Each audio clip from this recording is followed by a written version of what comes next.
शुक्लांबरधरं विष्णुं शशिवर्णं चतुर्भुजं प्रसन्नवदनं ध्यायेत् सर्वविघ्नोपशान्तये। ॐ सहना भवतु, सहनौ भुनक्तु, सह वीर्यं करवावहै, तेजस्विनावधीतमस्तु मा विद्विषावहै।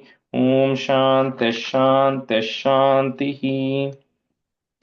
Welcome everyone. Since we have about like 24 or 25 stanzas to finish today, we'll just get into the class. We'll anyway do a review, when we meet next. So, all right. Uma, you can be a student, and Nirmala, you can be a student. So I think we're going to start from the Palastuti stanza 10. Vasudevashrayo martyo Vasudeva parayanah sarva papa vishuddhatma yati brahma sanatanam. वासुदेवाश्रयो मर्त्यो वासुदेवपरायणः सर्वपापविशुद्धात्मा याति ब्रह्म सनातनम्। वासुदेवाश्रयो मर्त्यो वासुदेवपरायणः सर्वपापविशुद्धात्मा याति ब्रह्म सनातनम्। वासुदेवाश्रयो मर्त्यो वासुदेवपरायणः सर्वपापविशुद्धात्मा याति ब्रह्म सनातनम्। वासुदेवश्रयो मर्त्यो वासुदेवापरायणः सर्वपापविशुद्धात्मा याति Brahma सनातनम्। Nirmala, the first word Vasudevashrayo, there the A sound is coming, and Vasudeva there is no A sound, just Vasudeva Parayanah.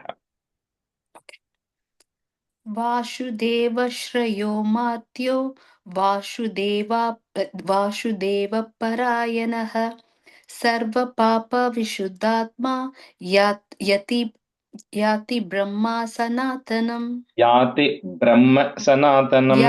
याति Brahma सनातनम्। You are saying Brahma, Yati Brahma Sanatanam. याति ब्रह्म सनातनम्. Then the Vasudeva, I'm hearing a Sha sound. It's just a Sa, okay. Vasudeva. Okay. Vasudev परायणः. Na Vasudeva Bhaktanam. So that in Sanskrit, if you have a Ma, we're just breaking it into a Im and a A there. Na Vasudeva Bhaktanam Ashubham. Next word will start with the A. Ashubham Vidyate Kvachit Janma Mrityu Jara Vyadhi Bhayam Naivopajayate. So when you have bhakti towards Vasudeva, about birth, about Janma, about Mrityu, about death, about Jara, of old age, or of Vyadhi, or any disease, you will not have any fear of anything. न वासुदेव भक्तानाम अशुभम विद्यते क्वचित जन्म मृत्यु जरा व्याधि भयम नैवोपजायते। न वासुदेव भक्तानाम् अशुभं विद्यते क्वचित् जन्म मृत्यु जरा व्याधि भयं नैवोपजायते। Well, that first word you said ashubham, it says ashubham. Oh, ashubham. Okay. न वासुदेव भक्तानाम् अशुभं विद्यते क्वचित् जन्म मृत्यु जरा व्याधि भयं नैवोपजायते। न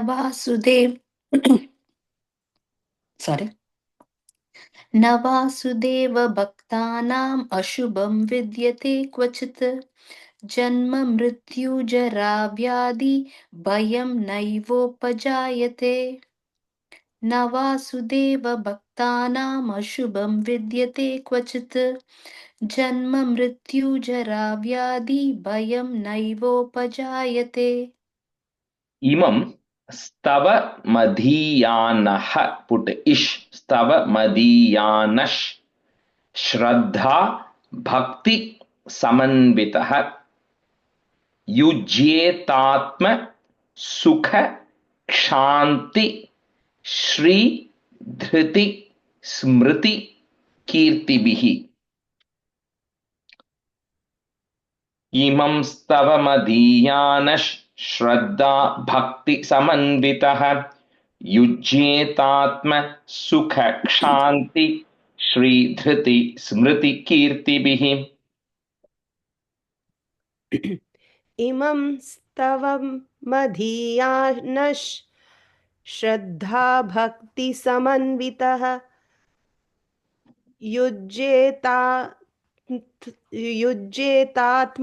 सुख क्षान्ति धृति स्मृति कीर्तिभिः इमं स्तवमधीयानः श्रद्धा भक्ति समन्वितः युज्येतात्म सुख क्षान्ति श्री धृति स्मृति कीर्तिभिः इमं स्तवमध्यानः श्रद्धा भक्ति समान्वितः युज्येतात्मा सुखक्षान्ति श्रीधृति स्मृति कीर्तिभिः The first line, last word, you said samanvitah, it's samanvitah. समन्वितः इमं स्तवमध्यानः श्रद्धा भक्ति समन्वितः युज्येतात्मा सुखक्षान्ति श्रीधृति स्मृति कीर्तिभिः. The second line, first word, yujyetatma, a little bit R sound is coming. This yujyetatma. युज्येतात्म सुखक्षान्ति. न क्रोधो न च मात्सर्यं न लोभो नाशुभा मतिः भवन्ति कृत पुण्यानां भक्तानां पुरुषोत्तमे. न क्रोधो न च मात्सर्यं न लोभो नाशुभा मतिः भवन्ति कृत पुण्यानां भक्तानां पुरुषोत्तमे. न क्रोधो न च मात्सर्य न लोभो नाशुभा मतिः भवन्ति कृतपुण्यानां भक्तानां पुरुषोत्तमे. The second line, first word, bhavanti, is just a short e, okay? Okay. न क्रोधो न च मात्सर्य न लोभो नाशुभा मतिः भवन्ति कृतपुण्यानां भक्तानां पुरुषोत्तमे. न क्रोधो न च मात्सर्यं न लोभो नाशुभा मतिः भवन्ति कृतपुण्यानां भक्तानां पुरुषोत्तमे. न क्रोधो न च मात्सर्यं there's no R sound. Na cha matsaryam. न क्रोधो न च मात्सर्यं न लोभो नाशुभा मतिः भवन्ति कृतपुण्यानां भक्तानां पुरुषोत्तमे. Dhyauhu, that visarga is there, put a is dhyaus. Sa chandrarka nakshatra, A sound, nakshatra. Kham disho bhur mahodhadihi vasudevasya बीर्येण विधृतानि महात्मनः.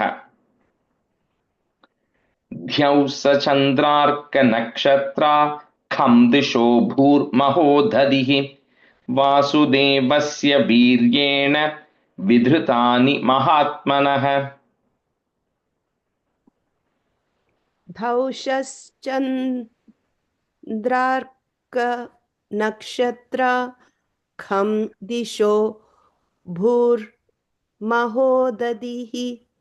वासुदेवस्य वीर्येण विधृतानि महात्मनः.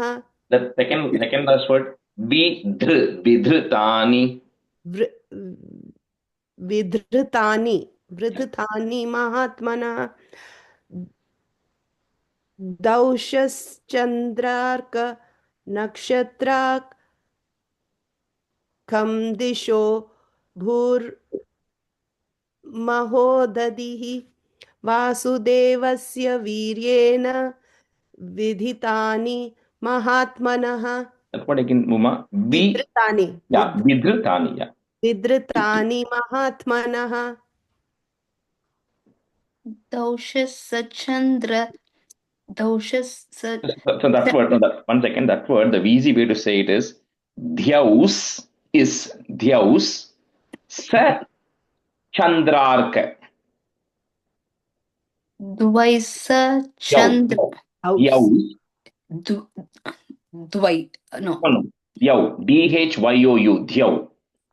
द्यौ स चन्द्र चन्द्रार्कनक्षत्र कं दिशो भूर्महो दधिः वासुदेवस्य वीर्येण विधृतानि महात्मनः द्यौः स Chandrarka.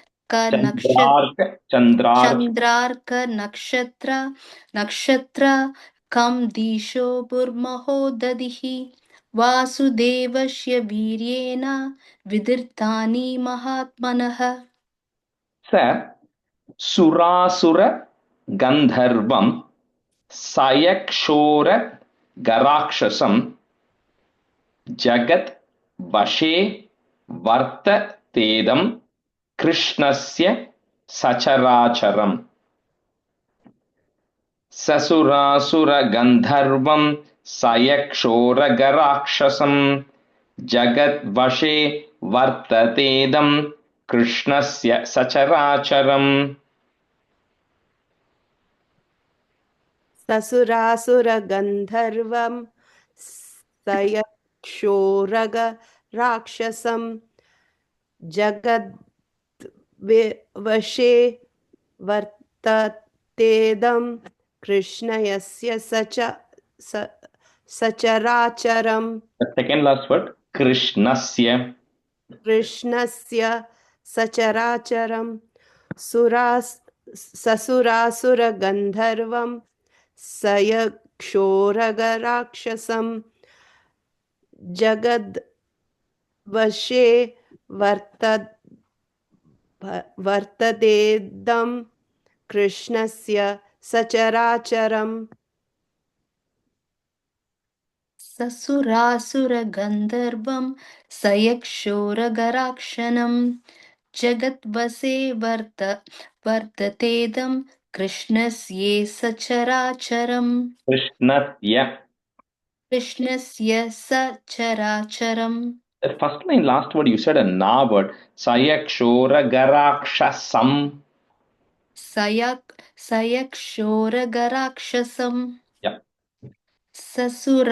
ससुरासुरगन्धर्वं सयक्षोरागराक्षसं जगद्वसे वर्ततेदं कृष्णस्य सचराचरम् One more, using Saya and the A you are adding there. Just Sayakshora. सयक्षोर Yeah. Indriyani Mano Buddhihi is there, put a is Buddhis Sattvam Tejo Balam Dhritihi Vasudevatma Khan Yahuhu. So that Visarga, you have to say that Visarga because Ksha is coming later. So Vasudevatma Khan Yahuhu Kshetram Kshetrajna Evacha. Indriyani Mano Buddhis Sattvam Tejo Balam Dhritihi Vasudevatmakan Yahuhu Kshetram Kshetrajna Evacha. इन्द्रियाणि मनोबुद्धिः सत्वं तेजो बलं धृतिः वासुदेवात्मकान्याहुः क्षेत्रं क्षेत्रज्ञ एव च इन्द्रियाणि मनोबुद्धिः सत्वं तेजो बलं धृतिः वासुदेवात्मकान्याहुः क्षेत्रं क्षेत्रज्ञ एव च That and the kshetram kshetrajna, that sound has to have a little bit of K sound in it. So kshetram kshetrajna. क्षेत्रं क्षेत्रज्ञ एव च इन्द्रियाणि मनोबुद्धिस्सत्त्वं तेजो बलं धृतिः वासुदेवात्मकन्याहुः क्षेत्रं क्षेत्रज्ञ एव च See if you can say a little bit of that K sound there, Nirmala. क्षेत्रं क्षेत्रं क्षेत्रज्ञ एव च Yeah. इन्द्रियाणि मनोबुद्धिस्सत्त्वं तेजो बलं धृतिः वासुदेवात्मकन्याहुः क्षेत्रं क्षेत्रज्ञ एव च The second line, first word, Makan. Okay, there's a little bit of R sound you have to put there. Devatma Khan Yahu. Okay. वासुदेवात्मकान्याहुः Yeah. Sarva Gamanam Achara. You can break at that ma if you want. Sarva Gamanam Achara. Acharaha is there. Put a F to join Achara. Prathamam. So the next word, some books have parikalpyate, some books have parikalpate. The MS Subbalakshmi version is parikalpate. Okay. So if you have kalpyate, you just change it to kalpate. So pratamam parikalpate. Achara prabhavo dharmo dharmasya prabhurachyutah. सर्वागमानाम् आचारः प्रथमं परिकल्पते आचारप्रभवो धर्मो धर्मस्य प्रभुरच्युतः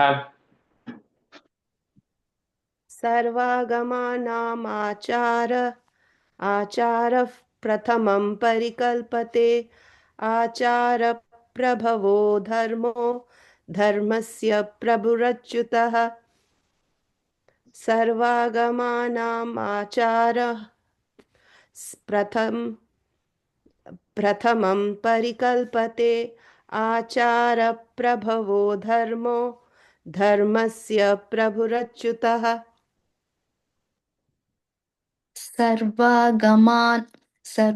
सर्वागमानाम् आचारः प्रथमं परिकल्पते आचारप्रभावो धर्मो धर्मस्य प्रभुरच्युतः प्रभुरच्युतः but प्रभुर yeah, but if you want to break it, you can break it prabhur and achyutah or prabhurachyutah. प्रभुरच्युतः सर्वागमानम् आचारः प्रथमं परिकल्पते आचारप्रभावो धर्मो धर्मस्य प्रभुरच्युतः First word once more. Sarvagamanam acharah. सर्वागमानाम् आचारः Yeah. Rishayah, put a F, Rishayah, Pitaro Deva, Maha Bhutani Dhatavaha, Jangama Jangamam. You cannot break that word. So, ing sound, Jangama Jangamam Chedam, Jagan Narayanod Bhavam. ऋषयः पितरो देवा महाभूतानि धातवः जङ्गमा जङ्गमं चेदं जगन्नारायणोद्भवम् ऋषयाः पितरो देवा महाभूतानि धातवः जङ्गमा जङ्गमं चेदं जगन्नारायणोद्भवम् ऋषयः पितरो देवा महाभूतानि धातवः जङ्गमा जङ्गमं चेदं जगन्नारायणोद्भवम् ऋषयः पितरो देवा महाभूतानि धातवः जङ्गमा जङ्गमं चेदं जगन्नारायणोद्भवम् First and second word, it's pitaro is a short p. Okay. Pitaro. ऋषयः पितरो देवा महाभूतानि धातवः जङ्गमं चेदं जगन्नारायणोद्भवम् योगो ज्ञानम तथा Sankhyam, Vidyaha is there, put a ish to join, Vidyash, Shilpadi, Karma cha. In Vedaha, again put a ish there, Vedash, Shastrani, Vijnanam. If you have a may, I'm just breaking it, Vijnanam. Next word starts with the A. Etat Sarvam Janardanat. Yogo Jnanam Tata Sankhyam Vidya Shilpadi Karma cha Veda Shastrani Vijnanam Etat Sarvam Janardhanat. योगो ज्ञानं तथा सांख्यं विद्या शिल्पाधिकर्म च वेदाशास्त्राणि विद्यानम् एतत् सर्वं जनार्दनात्. Second line, middle word, Vijnanam. ओ विज्ञानम् एतत् Yeah. सर्वम्. Okay. योगो ज्ञानं तथा सांख्यं विद्या शिल्पाधिकर्म च वेदाशास्त्राणि विज्ञानम् एतत् सर्वं जनार्दनात्. योगो ज्ञानं तथा सांख्यं विद्याशिल्पदि कर्म च वेदाशास्त्राणि विज्ञानम् एतत् सर्वं जनार्दनात्. Janardhanat. The first line, last word, Shilpadi Karma cha. शिल्पादि कर्म च योगो ज्ञानं तथा सांख्यं विद्याशिल्पादि कर्म च वेदाशास्त्राणि विज्ञानम् एतत् सर्वं जनार्दनात्. Eko Vishnur Mahat Bhutam Pritag Bhutanyanekashah. That's what I cannot break that word. Bhutanyanekashah. Treen, there's a double l coming there. Treen Lokan Vyapya Bhutatma Bhunkte Vishwa Bhugavyayah. Eko Vishnur Mahadbhutam Prithak Bhutanyanekashah Trin Lokan Vyapya Bhutatma Bhunkte Vishwa Bhugavyayah.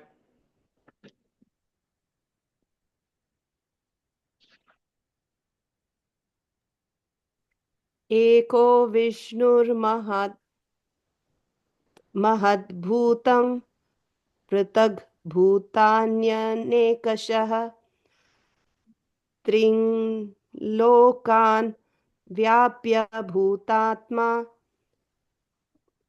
भुङ्क्ते विश्वभुगव्ययः. एको विष्णुर्महद्भूतं पृथग् भूतान्य एकशः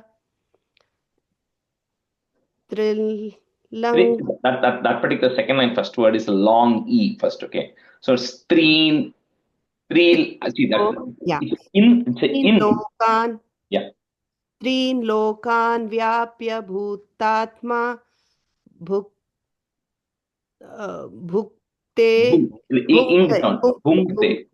भुङ्क्ते विश्वभुगव्ययः.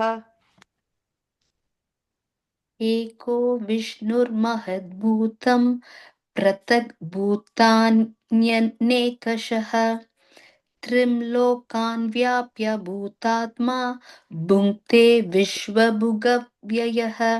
Second line, first word, the long E. Treen Lokan. त्रीं लोकान् व्याप्य. Yeah. एको विष्णुर्महद्भूतं पृथक् भूतान्यनेकशः त्रीं लोकान् व्याप्य भूतात्मा भुङ्क्ते विश्वभुगव्ययः. Imam Stavam Bhagavato विष्णोर् व्यासेन कीर्तितं पठेद्य ध्या साउंड पठेद्य इच्छेत् पुरुषः पुट इश पुरुषः श्रेयः पुट एफ श्रेयः प्राप्तुं सुखानि च इमं स्तवं भगवतो विष्णोर्व्यासेन कीर्तितं पठेद्य इच्छेत् पुरुषः श्रेयः प्राप्तुं सुखानि च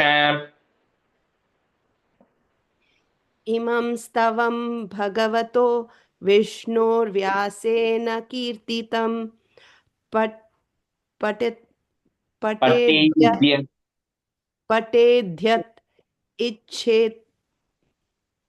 इच्छेत् पुरुषः श्रेयः प्राप्तुं सुखानि च इमं स्तवं भगवतो विष्णोर्व्यासेन कीर्तितं पठेद्य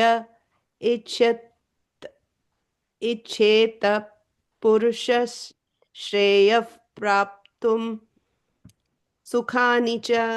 The second word, second line, middle, second word, icchet. It's only it sound there, okay? Icchet purushas. इच्छेत् पुरुषः. इमं स्तवं बहवतो विष्णोर्व्यासेन कीर्तितं पतेड्या इच्छेत् पुरुषः श्रेयः प्राप्तुं सुखानि च Second line, first word, pathedya. पठेद्य Yeah.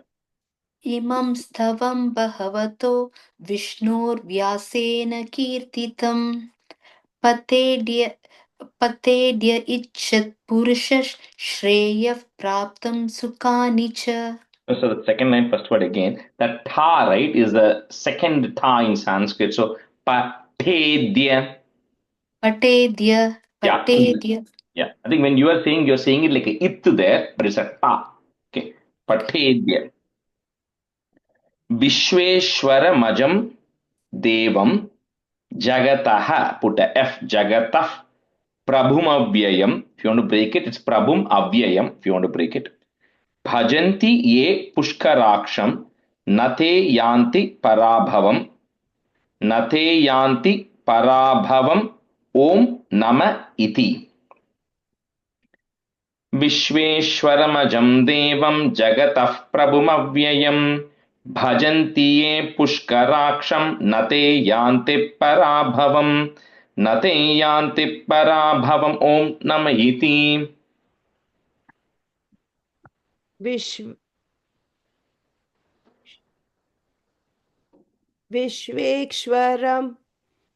देवं जगतः प्रभुमव्ययं भजन्ति ये पुष्कराक्षं न ते यान्ति पराभवं न ते यान्ति पराभवम् ॐ नमः इति विश्वेश्वरमजं देवं जगतः प्रभुम् अव्ययं भजन्ति ये पुष्कराक्षं न ते यान्ति पराभवं न ते यान्ति पराभवम् ॐ नमः इति. How do you pronounce the first word? Vishwesh, it's the right. If you want to step, if you're not able to say the full word, it will be it's Vishwa Ishwaram Ajam. 3 words there. So Vishweshwaram Ajam, if you want to break it, or Vishweshwaram Ajam as 1 word. But remember the word Vishwa Ishwara. Vishweshwara.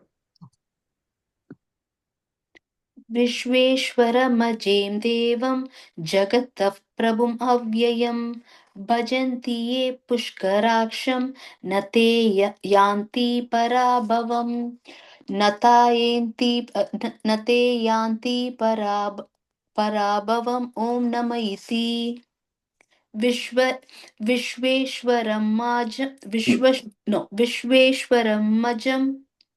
Correct. Yeah, Vishweshwaramajam. विश्वेश्वरमजं देवं जगतः प्रभुमव्ययं भजन्ति ये पुष्कराक्षं न ते यान्ति पराभवम् न ते यान्ति पराभवम् ॐ नम इति. Yeah, just switch halfway. Pramila ji, can you be a student? I think Divya said she was not sure. You and Kalyani can be student. Sure. I think the last stretch of 10, 11 stanzas. Arjuna uvacha Padma Patra Vishalaksha Padmanabha Surottama Bhaktanam, you can break it that ma, Bhaktanam Anuraktanam, next word starts with the A, Trata Bhava Janardana. So this next set of 11 stanzas, I'll try to say the meaning, we'll have some time, otherwise we can figure it out. So Arjuna is, kind of praising, saying, oh Padma Patra Vishalaksha, the one who has eyes like a lotus petals, the one whose nabi, the lotus has come out of, all of you. He says, any devotee of yours who's actually coming to you, Anuraktan, always protect the devotees. Arjuna is doing a request here to Krishna saying, please protect the devotees who always come to you. Arjuna uvacha Padma Patra Vishalaksha Padmanabha Surottama Bhaktanam Anuraktanam Trata Bhavajanardana. Arjuna uvacha Padmapatra Visalaksha Padmanabhan Surottama Bhaktanam Anuraktanam Trata Bhava Janardana. Arjuna uvacha Padmapatra Visalaksha Padmanabha Surottama Bhaktanam Anuraktanam Trata Bhava Janardana. Arjuna uvacha Padmapatra Visalaksha Padmanabha Surottama Bhaktana Anuraktanam Trata Bhava Janardana. Arjuna uvacha Padmapatra Visalaksha Padmanabha Surottama Bhaktana Anuraktanam Trata Bhava Janardana. Sri Bhagavanu Vacha Yo Mam Nama Sahasrena Stotum Ichchati. You can break it that ma if you want. Stotum Ichchati Pandava Soham Ekena Shlokena Stuta Eva Na Samshayaha. So Krishna is responding when Arjuna says, whoever comes to you, with devotion, oh Krishna, please protect them, please be kind to them. For which Krishna is saying, oh Arjuna, oh Pandava, let there be na samshayaha, let there be absolutely no doubt that whoever is singing these 1,000 names of mine, even Soham Ekena Shlokena, even one of the Slokam with utmost devotion, will always have my blessings, right? So I think the intent is what matters here. So it's kind of saying it with devotion, right? Even one stanza is good enough. Stuta eva na samshaya om namayiti. Typically, that thing is repeated to re-emphasize it, right? That, to say it again. That's why it's coming 2 times. Shri Bhagavanuvacha Gyomam Nama Sahasrena Stotumichhati Pandava Soham Ekena Shlokena Stuta Eva Na Samshaya Stuta Eva Na Samshaya Om Namayiti. Sri Bhagavanuvacha Yomam Nama Sahasrena Stotum Ichchati Pandava Sohamevam Ekena Slokena Stuta Eva Evana Sansayaha Sanshayah Stuta Evena Sansaya Omam Namayiti. Using ebe, you use eva, stuta eva. Okay, Stuta Eva Na. Okay. Sri Bhagavanuvacha Yomam Nama Sahasrena Stotum Ichchati Pandava Sohamemam Ekena Slokena Stuta Evana Sansayaha Stuta Evana Sansaya Om Namayiti. Second line, first word. Soham ekena. Soham okay सोहम एकेन Yeah. श्रीभगवानुवाच यो यो मां नाम सहस्रेण स्तोतु इच्छति पाण्डव सोऽहम् एकेन श्लोकेन स्तुत एव न संशय ओम नमः इति Kalyani, the first line, middle word, stotum ichchati. स्तोतुम् इच्छति स्तोतुम् ओके श्री भगवानुवाच यो मां नाम सहस्रेण स्तोतुम् इच्छति पाण्डव सोह एकेन श्लोकेन स्तुत एव न संशय ओम नमः इति Vyasau vacha vasanat vasudevasya vasitam bhuvana trayam sarva bhuta nivasosi vasudeva namostute Shri Vasudeva namostuta om namayiti. So Vyasa is also saying, my namaskarams to you, my salutations to you, O Vasudeva. Because of you, because you are there everywhere, you make this entire world livable for all of them, all of the beings who think about you. So make it a proper place to live. Vyasam vacha vasanat vasudevasya vasitam bhuvanatrayam sarva bhuta nivasosi vasudeva namostute Shri Vasudeva namostuta om namayiti. Rajeshri, for me actually Vasudevasya Vasitam Te Jagattrayam. I mean, it's in Telugu, I don't know. It says like Te Jagattrayam. Asanat Vasudevasya Vasitam. Okay, it means the same. Bhuvanatrayam, Jagatrayam means 3 worlds only. But I think you just want to change it to Bhuvanatrayam to be consistent, maybe. Or you can keep it as Jagatrayam, it's the same, it means the same thing. So it's okay. Okay.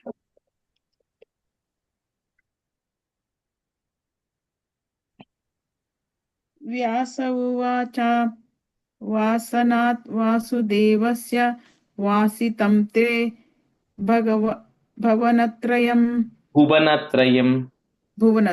Okay सर्वभूत निवासोऽसि वासुदेव नमोस्तुते श्री वासुदेव नमोस्तुते ओम नमः इति Last line, Namostuta om namayiti. नमोस्तुता Yeah. Okay. Vyasa उवाच वासनात् वासुदेवस्य वासितं ते भुवनत्रयम् सर्वभूत निवासोऽसि वासुदेव नमोस्तुते श्री वासुदेव नमोस्तुत ओम नमः इति My book doesn't have the the word there, Vasitam Bhuvanatrayam it says, but if your book has it, that's okay. But when you're standing in a group, maybe some of them may not say it because it's not there in all the versions. वासितं okay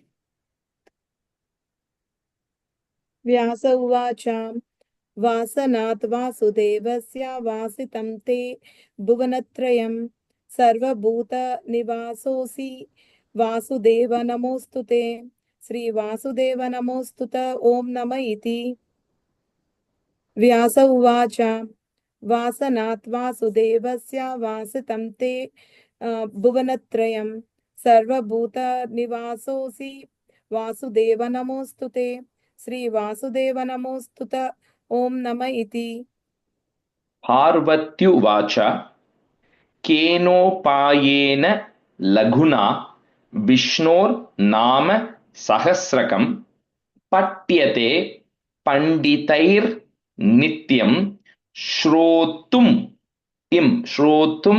Ichamyaham Prabho. So here Parvatyovacha is Parvati Uvacha. Parvati is asking Lord Shiva that this Vishnu Nama Sahasrakam, these 1,000 names of Vishnu which are there, which is great because if you chant it, you get so many benefits. But if somebody has to chant it every day, right? She's saying even if somebody cannot chant the 1,000 names every day, is there a upayam? Do you have an idea? Something which is easy. She's asking Shiva, is there something an easier approach? If somebody wants to chant it but cannot chant the 1,000 names but wants to do it every day. पार्वत्युवाच केनोपायेन लघुना विष्णोर्नाम सहस्रकं पठ्यते पंडितैर्नित्यं श्रोतुम् इच्छाम्यहं प्रभो.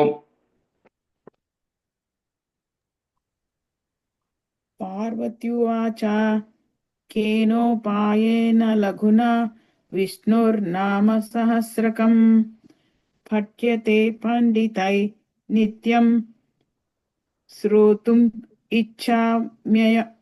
इच्छाम्यहं प्रभो.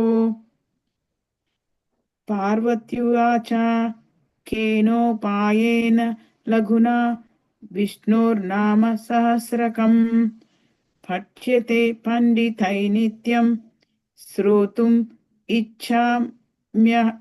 इच्छाम्यहं प्रभो. पार्वत्युवाच केनोपायेन लघुना विष्णुर्नाम सहस्रकं पठ्यते पंडितैर्नित्यं स्तोत्रम् इच्छामाह्यं प्रभो. The last word, श्रोतुम् इच्छाम्यहं प्रभो. पार्वत्युवाच केनोपायेन लघुना विष्णुर्नाम सहस्रकं पठ्यते पंडितैर्नित्यं स्तोत्रम् इच्छामाह्यं प्रभो.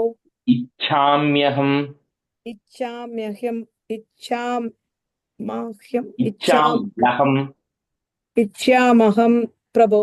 No, so just say that word, so just break it, right? Shrotum Icchamyaham. Yeah, sound. Yeah.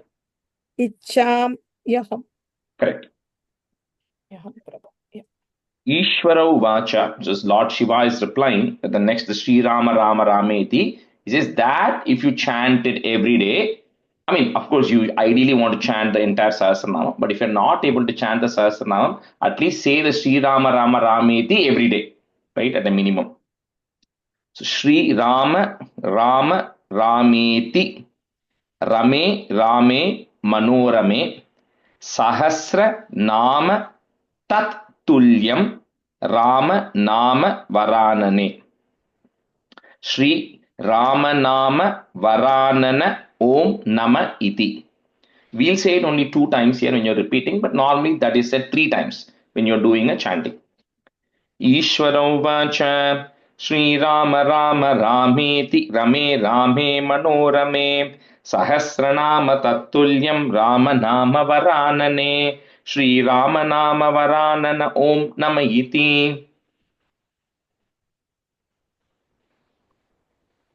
ईश्वर उवाच श्रीराम राम रामेति रमे रामे मनोरमे सहस्रनाम तत्तुल्यं रामनाम वरानने श्रीराम नाम वरानन ओम नम इति. Iti short here. Okay, इति. ईश्वर उवाच श्रीराम राम रामेति रमे रामे मनोरमे सहस्रनाम तत्तुल्यं रामनाम वरानने श्रीरामनाम वरानन ओम नमः इति. ईश्वर उवाच श्रीराम राम रामेति रमे रामे मनोरमे सहस्रनाम तत्तुल्यं रामनाम वरानने श्रीरामनाम वरानन ओम नमः इति. ईश्वर उवाच श्रीराम राम रामेति रमे रामे मनोरमे सहस्रनाम तत्तुल्यं रामनाम वरानने श्रीरामनाम वरानन ओम नमः इति. Brahma Uvacha Namostvanantaya. You cannot break that word. So Namostvanantaya Sahasra Murtaye Sahasra पादाक्षि शिरोरुबाहवे सहस्र नाम्ने पुरुषाय शाश्वते सहस्र कोटि युग धारिणे नमः सहस्र कोटि युग धारिणे नम ओम नम इति। ब्रह्मोवाच नमोऽस्त्वनन्ताय सहस्रमूर्तये सहस्रपादाक्षि शिरोरुबाहवे सहस्रनाम्ने पुरुषाय शाश्वते सहस्रकोटियुगधारिणे नमः सहस्रकोटियुगधारिणे नम ओम नम इति।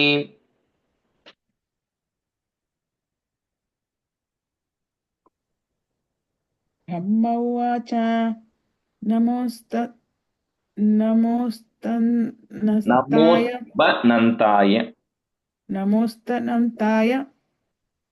नमोस्तनन्ताय सहस्रमूर्तये सहस्रपादाक्षि शिरोरुबाहवे सहस्रनाम्ने पुरुषाय शाश्वते सहस्रकोटियुगधारिणे नमः सहस्रकोटियुगधारिणे नमः। नम ओम नम इति। You don't have that? I don't have it. Okay. So just सहस्रकोटियुगधारिणे नम ओम नम इति। Om Nama Iti. Okay. Brahma uvacha namostu stantaय नमोस्त्वनन्ताय। नमोस्तु वन्ताय No, you're saying namostu. नमोस्त्वनन्ताय। नमोस्वनन्ताय सहस्रमूर्तये सहस्रपादाक्षि शिरोरुबाहवे सहस्रनाम्ने पुरुषाय शाश्वते सहस्रकोटियुगधारिणे नमः सहस्रकोटियुगधारिणे ओम नम इति। नम ओम नम इति। ओम नम इति। ब्रह्म उवाच नमोस्तवनन्ताय सहस्रमूर्तये सहस्रपादाक्षि शिरोरुबाहवे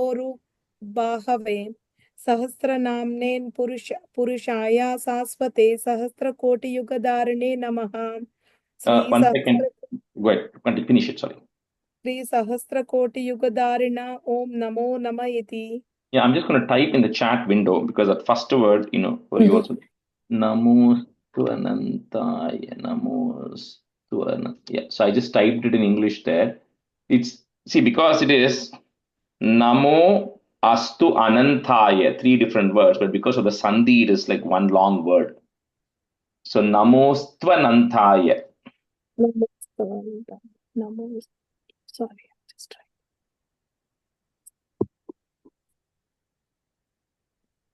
Okay. Brahma uvacha namostvanantaya Namostva, that TVA you say together. Namostvanantaya. Namostvanantaya. Correct. Namostvanantaya सहस्रमूर्ते सहस्रपादाक्षि शिरोरुबाहवे सहस्रनाम्नेन पुरुषाय शाश्वते सहस्रकोटियुगधारिणे नमः। श्री सहस्रकोटियुगधारिणे ओम नमः इति। We have 10 more minutes left. We'll try to rush through the rest. Sanjayo vacha yatra yogishwaraha, put a h sound, yogishwarah Krishno yatra partho dhanurdharah tatra shrir vijayo bhutir dhruva neetir matir mama. Sanjayo vacha यत्र योगीश्वरः कृष्णो यत्र पार्थो धनुर्धरः तत्र श्रीर्विजयो भूतिर्ध्रुवा नीतिर्मतिर्मम। संजय उवाच यत्र योगीश्वरः कृष्णो यत्र पार्थो धनुर्धरः तत्र श्रीविजयो भूतिर्ध्रुवा मतिर्मम संजय उवाच यत्र योगीश्वरः कृष्ण यत्र पार्थो धनुर्धरः तत्त्वस्वी विजयो भूतिर्ध्रुवा मतिर्मम.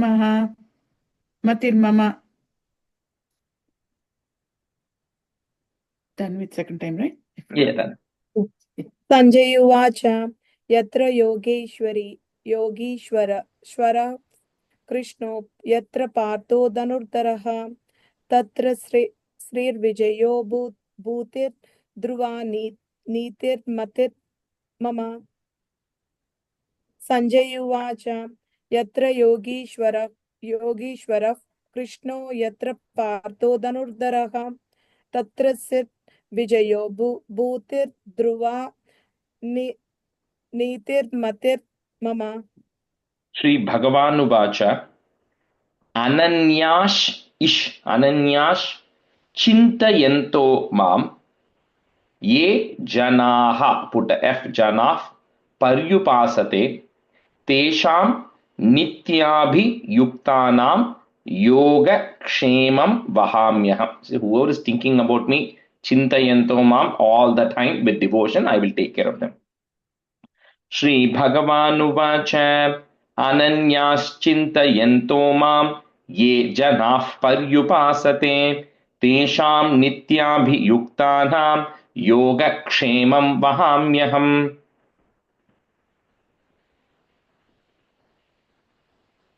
No, Pramila ji, you're on mute. Sorry. Sri Bhagavan Uvacha Anantashish Ananyash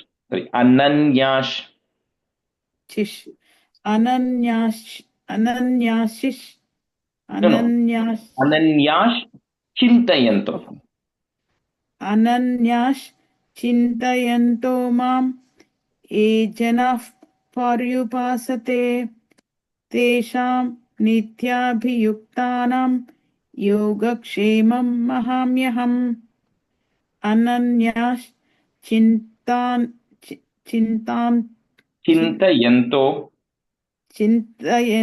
Mam Ye Janah Paryupasate Tesham Nityabhiyuktanam Yogakshemam Mahamyaham. Sri Bhagavan Uvacha Ananyash Chintayanto Mam Ye Jana Paryopasate Tesham Nityabhiyuktanam Yogakshemam Vahamyaham. Second line, first word, Tesham. Okay, awesome. Tesham. Okay, Tesham. Sri Bhagavan Uvacha Ananyash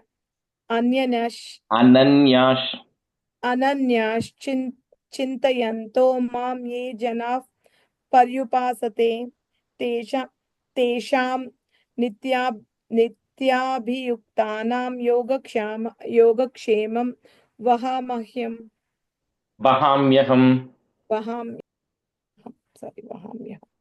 Paritranaya sadhunam vinashaya cha dushkritam dharma samsthapa narthaya sambhavami yuge yuge.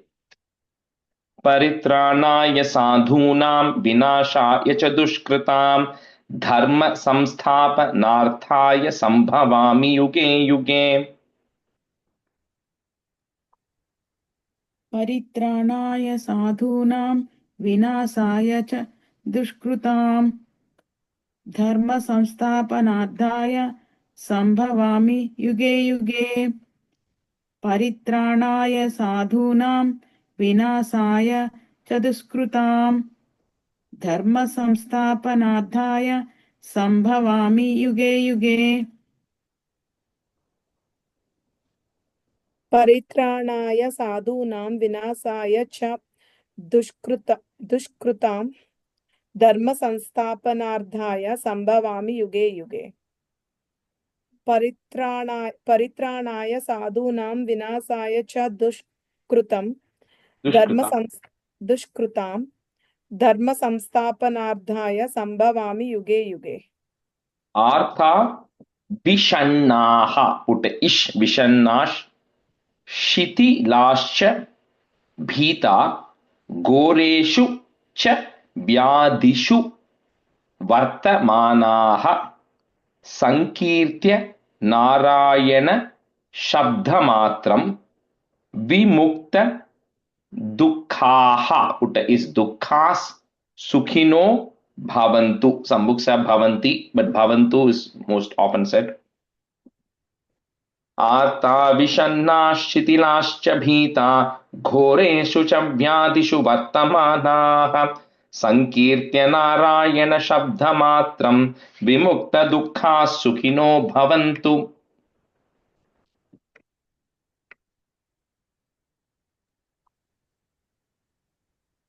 आत्ता विषण्णास्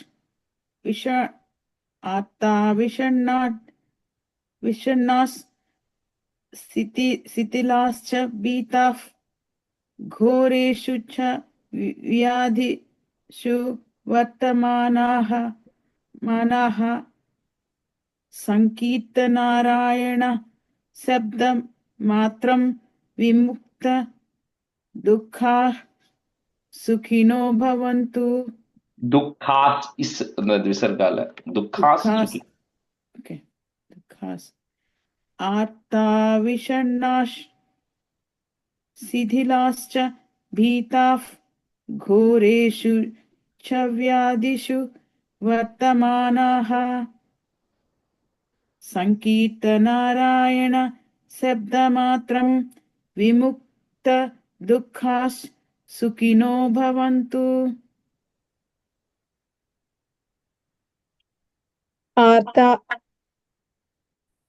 आर्ता विचक्षणा स्थितिला विषण्णाश्च आर्ता विषण्णा आर्ता विषण्णाश् स्थितिलाश्च भीता घोरेषु च व्याधिषु वर्तमानः संकीर्तन नारायण शब्दमात्रं विमुक्त दुःखाः सुखिनो भवन्तु. आर्ता विषण्णा स्थितिलाश्च भीताः घोरेषु च व्याधिषु वर्तमानः संकीर्तन नारायण शब्दमात्रं विमुक्त दुःखासु सुखिनो भवन्तु. The second line, first word, संकीर्त्य Narayana शब्दमात्रं. Yeah. कायेन वाचा मनसेन्द्रियैर्वा बुद्ध्यात्मना वा प्रकृतेः पुट इस् प्रकृतेः स्वभावात् करोमि यद्यत् सकलं परस्मै नारायणायेति समर्पयामि.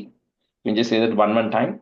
End it. कायेन वाचा मनसेन्द्रियैर्वा. Go ahead.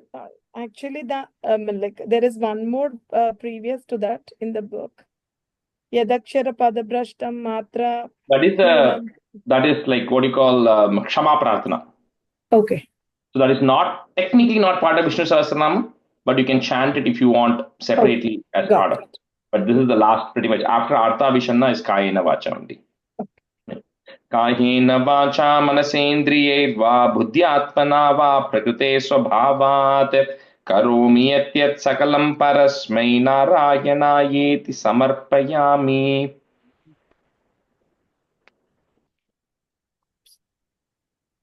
कायेन वाचा मनसेन्द्रियैर्वा बुद्ध्यात्मना वा प्रकृते स्वभावात् करोमि यद्यत् सकलं परस्मै नारायणायेति समर्पयामि. One time only, right? कायेन वाचा मनसेन्द्रियैर्वा बुद्धात्मना वा प्रकृतिस्वभावात् करोमि यत् सकलं परस्मै नारायणयेति समर्पयामि. Krishnaya Parabrahmane Namaha. Sharp 8 o'clock, we're able to finish. So good job, everyone, for staying all the way through, the entire series, Thank you so much for Thank you so much. all Thank you your so much. Yeah. patience and my pleasure to always teach, so. Thank It you so will much, take Guruji. some Thank time you. for us to get like more onto that, but we were able to read. Thank you so much for that. No, absolutely. Yeah. I think you all got it. I think as long as you're able to say the words correctly and properly, which I think you all are able to, then it's up to you to just practice and get it more fluent, right? So yeah. So I think you got Thanks for the giving that confidence to read because it was totally new for me. yeah. So I Not really, just you, everybody in the group actually. yeah. Yeah. No, absolutely. And like I said, this Vishnu Sahasranam is generally hard because if you don't follow the Visarga rules, then people generally hear it and they don't get that is and ish and if and if, all that, right? But when you are reading it, then you have to pay attention to that. So once you get a hang of it, then it's just a matter of practicing it like anything else. 100 times you practice, you'll know it exactly perfect, right? So Thank you so much, Prabhuji. And Thank you. we'll all meet on Sunday, 27th, 6 p.m. at Divya's house. okay, yeah. Please, Give me yes. the address when you get a chance. Yeah. Okay. Yes, Yeah, I'll absolutely. post it on put the a group. post in the group. Yeah. Okay. Yeah, All right. Sunday 6 o'clock. Yes. Sure. Bye. Bye, Yeah. everyone. Thank you you. so Bye. much. Thank you. Bye. Thank you.